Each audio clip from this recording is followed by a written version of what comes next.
interviewing Coach Sally Guillory, the recruiting coordinator for Raging Cajuns women's basketball team.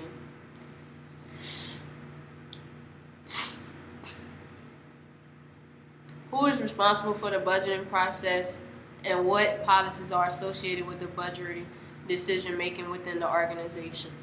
Our head coach is ultimately responsible for deciding what we can purchase and what we can't. As recruiting coordinator, I come up with what I believe is going to be the budget that I would like to use, and then I present it to him, and he makes the final decision on the budget.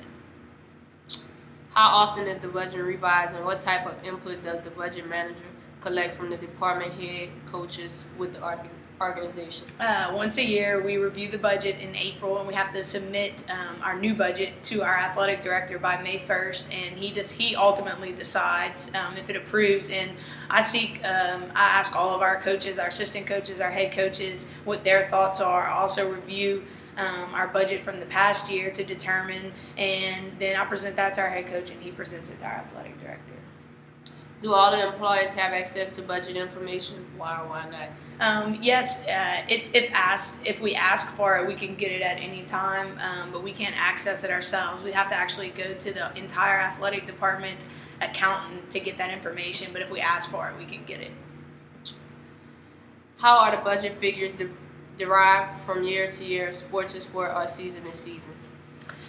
We actually each year will review it, and if we need to add to it, then we will, if we saw that we needed, if we saw that we spent a lot the year before and we went over, or we needed to go over, we'll add to it for the next year.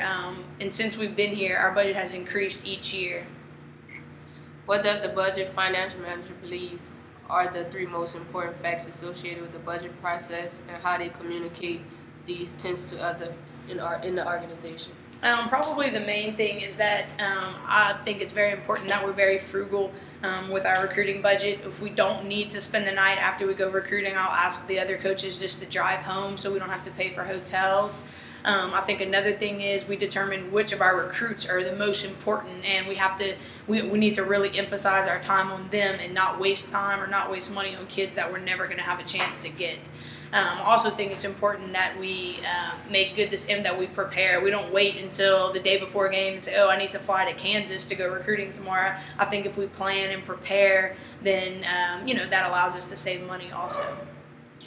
Unlimited, who in the organization must be accountable for the budgeting process? Our head coach is the one who's accountable. If we go over the budget, or if we mess up paperwork, or we get audited and something's wrong, it's on him. But so I try to help him out and make sure that I do my job and do it right. So he looks good.